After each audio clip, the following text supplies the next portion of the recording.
Marcus, I've got to change gears a bit and ask you about courting in the dating marketplace in 2011. This is a big hot button topic that Neely and I have talked about for a while on our show. And do you feel that courtship and courting is dead in 2011? Do men no longer court women, and why? Yeah, it kind of depends on what your definition of courting is. I think it still happens. Okay. I think. How so? Like, what's your definition of courting a woman?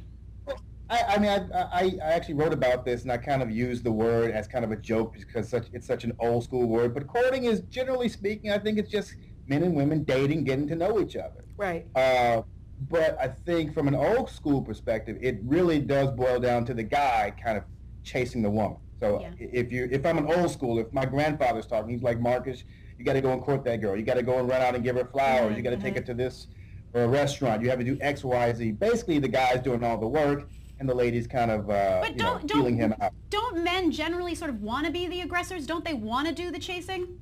Or is that a myth? I don't know. You tell me. Do they want to do the chasing? Yeah. I think that there's some sport in it. But, I mean, let's be honest. Guys chase because we have to chase. I mean, not with some ladies. That is funny. Yeah, it's not like we wake up in the morning going, I would really love to go and chase some chicks today. We just kind of have to do it. No, but you sort of get off on it. I mean, not in a sexual way, but it's sort of, I don't know. I mean, does it sort of give you like the hunter mentality? Yeah. Right. Is that something, Marcus? When you say that you have to chase, I mean, is it that? Once again, we're talking a lot about sort of DNA and biochemistry today. I mean, women, I think I speak for Neely and I and all of the women that we know, certainly that there's that hunter notion of being a man, like a man's a hunterer. Yeah. Yeah, well, listen, I think far too often we don't take into account that times have changed, that things are different.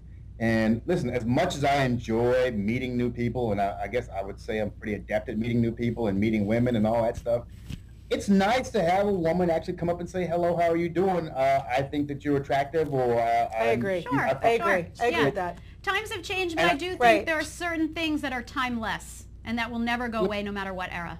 I know you had one last question from Marcus. Oh, yeah, Marcus, sorry to interrupt. We want to get this one question in because, Freud famously asked, what do women want? Mel Gibson, I think, even of all people, made a movie about it. But I think women really want to know this from guys. Marcus Osborne, what do men want? Oh, what a broad question. I mean, when it comes to relationships and women, what do they want?